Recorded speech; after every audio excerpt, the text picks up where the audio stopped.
The biggest story of the year, according to former President Donald Trump, maybe future president, we will see. What is he talking about? Well, he's talking about a poll that the Heartland Institute commissioned with Rasmussen reports. But the whole poll was actually a brainchild of the man that's positioned above me on the screen, Justin Haskins. Justin, where do you want to start off with this? Why don't we want to talk about Donald Trump's tweet here, or Truth Social post, I should say, or should we talk about the poll first? What do you want to? Well, let's just say let's just start off with this. You're welcome, America. You're welcome. We'll just end the video there. Just cut it. That's good enough. But basically, you came to me. Sorry, you came to me. I'm just excited. There's not too often Donald Trump is tweeting about our work here. You came to me like a month, maybe 2 months ago, and you had this idea of like, we've worked with Rasmussen before. We've done polls with them. We've gotten a lot of press coverage on some of the polls that we've done in the past. And you came up with the idea of, what if we just asked people whether or not they committed fraud when it came to the mail-in balloting? And I remember thinking, okay, yeah, we could do that. And you said, if we get 2%, 3%, oh man, if we even got 5% of people, that would be like huge, because some of the margins of error in some of these states is super small, all of that. So if we could show that there was like 3 to 5% of mail-in balloting fraud, like that would actually be a huge thing. So we did it. And the numbers came in, they're a little bit higher than 5%. So they sure are. Yeah. So the idea behind the poll, which Donald Trump, as you can see up on the screen, is the biggest story of the year, and Republicans must do something about it. Don't be Mitch McConnell and his gang of rhinos. Have to make a move now. Get tough, comma, get smart, period. Our country is being stolen, exclamation point. The thing I love about that is he legitimately wrote that himself. Oh, 100%. That's him sitting there writing that himself, and it is amazing and awesome. All right. So what is he referring to? Well, what he's referring to is this survey that we did. You can click on that. With Rasmussen Reports, I wrote the survey. Donald edited it. And basically the idea behind the survey was, we're going to ask people if they committed fraud without telling them that it's fraud. So let's just ask them questions about behavior. Let's just say, hey, did you vote in a state where you're no longer a permanent resident? Like, that's one of the questions we asked. Did you vote in, or did you fill out someone else's ballot? Did someone fill out your ballot? Those are the kinds of things that we asked. Mm-hmm. And we asked voters, people who voted in the 2020 election. And we said, in this election, in the presidential election in particular, in this election, did these things happen? Did you do these things? And what we found was, overwhelmingly, like on numerous questions, people said, yeah, I did that. Like, I voted in a state I'm not a permanent resident, and I had other people fill out my ballot, or I filled out other people's ballots. Like, crazy stuff that a lot of people suspected might have been going on, but there was like no proof of it anywhere. Right. And now people are admitting it, which is really the best proof you can have. Is people saying, yes, I did something wrong. So here's some of the top line things. 17% of mail-in voters admit that in 2020, they voted in a state where they are no longer a permanent resident. That's voter fraud. 21% of mail-in voters admitted that they filled out a ballot for a friend or family member. That's voter fraud. 17% of mail-in voters said that they signed a ballot for a friend or family member with or without his or her permission. Voter fraud. 8% of likely voters say that they were offered pay or a reward for voting in 2020. That's voter fraud. And the craziest part about all this, so again, we were expecting maybe 2%, 3%, 5% if we were lucky. Yeah. 17 to 21%, 1 in 5 generally. And the craziest thing, you pointed this out to me, is that none of these are like mutually exclusive, right? Or some of them are in fact mutually exclusive. Did you fill out somebody's ballot? Did they fill out your ballot? Like, probably not swapping ballots. So if you're actually like kind of somehow combine all of these things and get rid of all the overlap, the percentage is probably higher than 20%. Like, this is crazy. We were not in our wildest dreams were we expecting the results to come in this high. Not in our wildest dreams. No, not in our wildest dreams. Not in our wildest dreams. And the important thing, the reason why this matters so much is because in the 2020 election, because of COVID, all the rules were changed that were normally in place. A lot of those rules, some of those rules were changed illegally, and courts actually forced states to reverse the rules that they made.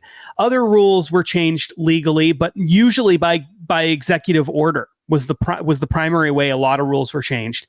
They were all designed to make it easier for people to vote at home without any kind of verification other than usually a signature. People sign a signature. In some states, they don't even really do signature verification for a variety. I won't get into the details, but in some states, they don't do very, very good or at all signature verification.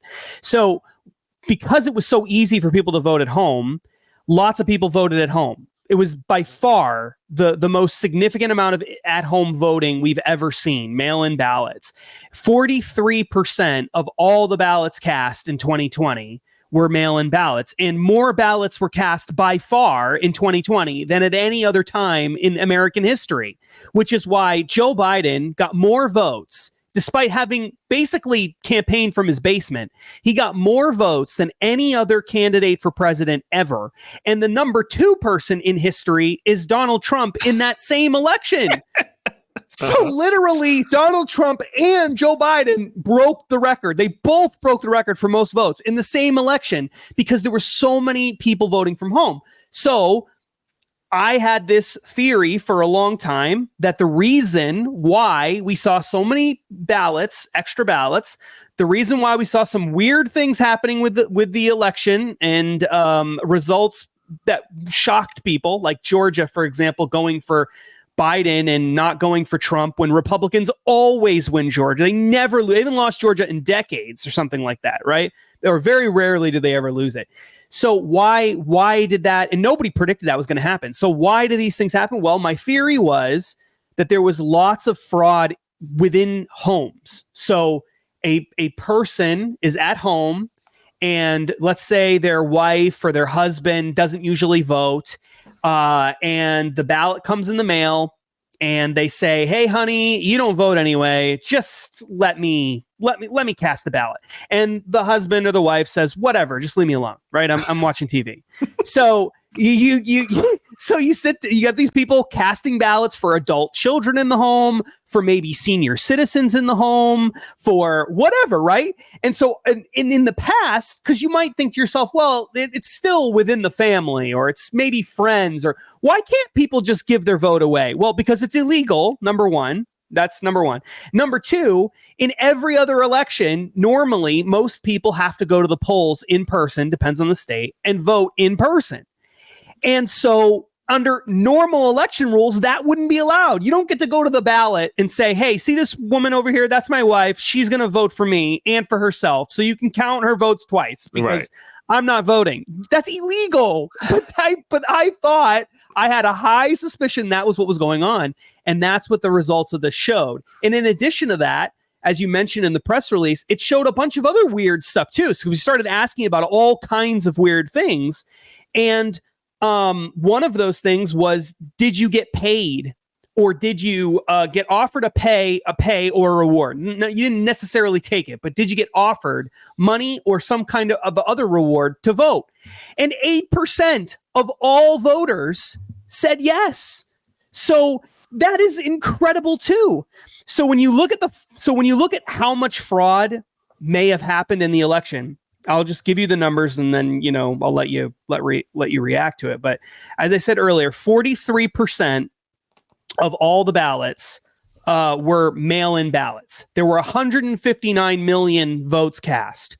43% of that 159 million is a little over 68 million ballots.